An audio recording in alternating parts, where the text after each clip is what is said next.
Olá, tudo bem? Devido à solicitação de algumas pessoas para que eu pudesse estar complementando, me aprofundando um pouquinho mais no tema religiosidade, eu resolvi dar sequência a esse tema de uma maneira um pouco mais aprofundada, mas colocando um tema diferenciado, mas falando sobre religiosidade. Então, o nosso tema de hoje é o tema: a religiosidade é uma doença patológica de sintomas infecciosa. Repito, a religiosidade é uma doença patológica de sintomas infecciosa.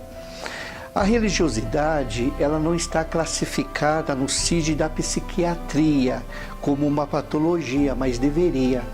Aí eu pergunto, se ela é uma patologia, como que ela não está classificada no CID da psiquiatria?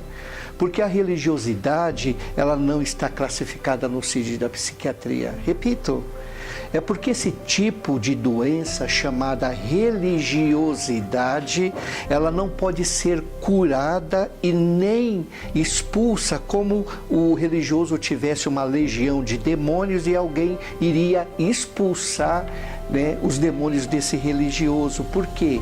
Porque o religioso, ele se expressa no caráter de personalidade ou na sua personalidade a expressão do próprio mal.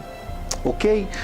Não tem como você tirar a identidade de uma pessoa, que é a sua própria personalidade. A religiosidade, ela tem níveis sintomáticos de infecção contagiosa. Esses níveis vão depender do grau de perversidade expressado pelas ações práticas do religioso. Nesses níveis, o religioso apresenta vários comportamentos. E eu quero citar alguns. Primeiro, tem o religioso que destrói toda a estrutura do ser. Tem o religioso que rouba e suga toda a energia do ser. Tem o religioso que, além de matar toda a estrutura do ser, em pedaços, coloca em uma mala e joga no fundo do mar. Você sabia? O religioso, ele apresenta sintomas infecciosos porque também podem reproduzir a sua perversidade na vida de terceiros, o tornando ainda pessoas piores. Seria mais ou menos a multiplicação dos vírus, das viroses, e o religioso, ele tem esse poder de multiplicar essa perversidade. Muitas vezes a perversidade daquele que está sendo multiplicada é pior daquele religioso que está infeccionando aquele que não tem o sintoma, a doença da religiosidade. Eu quero fazer uma comparação, até que ser ainda fora de contexto, falando da psicopatia. Por exemplo, a psicopatia, ela é uma doença patológica gravíssima por causar danos irreparáveis na vida de terceiros e até gerar a morte física. E essa patologia, ela é classificada no CID da psiquiatria.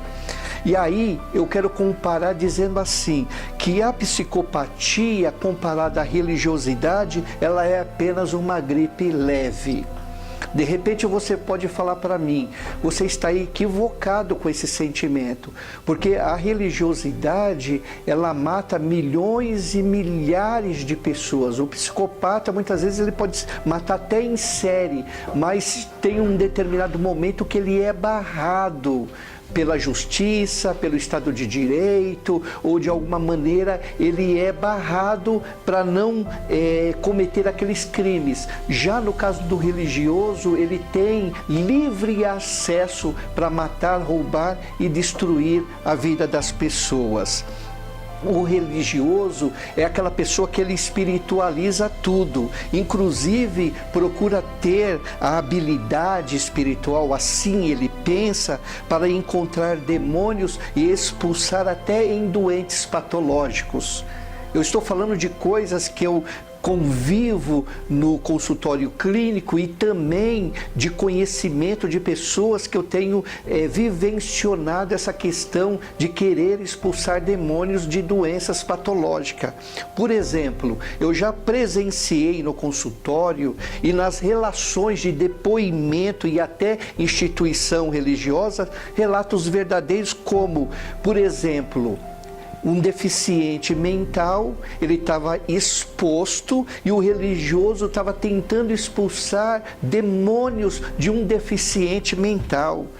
Isso é horrível e assustador. Isso é criminoso, uma prática dessa. Mas o religioso, ele tem esse direito e essa competência de tentar expulsar demônios e quem tem uma deficiência mental.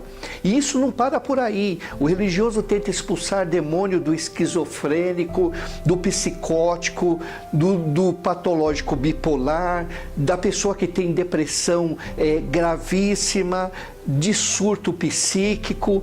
E uma das vezes que eu observei também essa questão, isso me deixou estarrecido, que o religioso ele estava tentando expulsar o demônio num portador da síndrome de Down.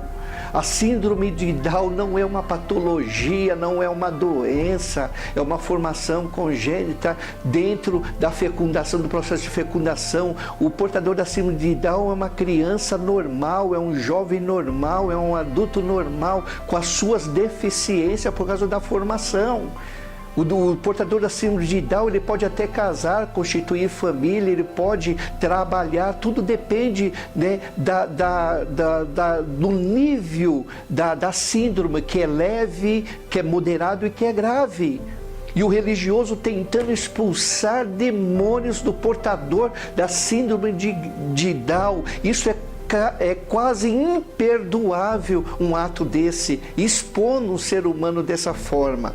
Em João 8,44, Jesus ele disse o seguinte, ele disse assim para os religiosos: vós tendes por pai o diabo e quereis satisfazer os desejos do vosso pai, que é o diabo? E aí ele continua: o diabo, ele foi homicida desde o princípio e ele não se firmou na verdade, porque não há verdade nele. Quando profere mentira, ele fala do que é próprio, porque ele é mentiroso e pai da mentira. Essa forma que Jesus via os religiosos e conversava com os religiosos. Psicologicamente falando, todo religioso, ele é ladrão, corrupto, homicida, mentiroso e pervertido. E eu vos explico. Por que o religioso ele é ladrão? Porque ele rouba as virtudes e as riquezas do interior do próximo e injeta um veneno letal em toda a sua estrutura de alma. Por que ele é corrupto? Porque ele corrompe o interior do próximo. Porque ele é homicida? Porque ele mata a vida do ser e a sua dignidade. Porque ele é mentiroso? Porque ele usurpa o direito e o livre-arbítrio da pessoa viver e ser feliz. Porque o religioso ele é pervertido, porque ele perverte o interior do próximo e contamina, tornando o mesmo como um ser pervertido como ele é. O que eu vos falo é ainda embrionário diante do que o monstro da religiosidade pode fazer e as suas práticas pervertidas na destruição, no condicionamento, na manipulação, na engessando a pessoa para ela não ter uma vida própria. Eles são representantes diretos do inferno e eles não conhecem, isso eu afirmo, o amor do tipo de Deus, por isso que eles não praticam e não têm ações práticas de amor do tipo de Deus. Eles não conhecem a misericórdia, por isso que eles não exercem misericórdia. Eles não liberam perdão, porque eles não conhecem perdão e por isso que eles não perdoam. Eles não têm consciência do valor da vida, porque se eles tivessem consciência do valor da vida, eles simplesmente mudariam a sua forma forma de pensar e desconstruiria todas as fortalezas que estão arraigadas, que estão enraizadas na profundidade da subjetividade das vossas almas. Eles são de fato ladrões de quinquilharias da pior espécie, não por se tratar de brinquedos quebrados, mas de vidas vulneráveis e frágeis que eles usurpam em nome da religiosidade. Os religiosos, eles são sanguessugas que cada vez mais se especializa em sugar as energias dos seres humanos em todos os sentidos. Os religiosos, eles são legalistas, arrogantes e dono da verdade. E na cabeça deles, eles estão ensinando Deus, pois eles se julgam seres maiores do que Deus. Eles simplesmente se colocam na posição do Cristo ressurreto e eles dizem que o que Cristo fez na cruz não foi suficiente e as pessoas precisam fazer alguma coisa para completar o que Cristo fez na cruz do Calvário. Eles são realmente homens podre por dentro, eles são sepulcros caiados e eles se apresentam, sabe como pessoas bem intencionadas, como verdadeiros cordeirinhos, e eles são, na verdade, cortês com as suas presas fáceis, pois são aves de rapina da pior espécie. Ao você reconhecê-los religiosos do seu caminho, eu te incentivo, não julgue, não tome partido, não se discuta, porque eles não mudem de ideia, a ideia deles é fixa, eles têm mentalidade de terrorista. Simplesmente eu oriento a vocês que vocês se afastem imediatamente, porque o contágio é rápido e é letal. Essa fica aí a minha reflexão para o dia de hoje. Pare, pense, analise e reflita. Um grande beijo.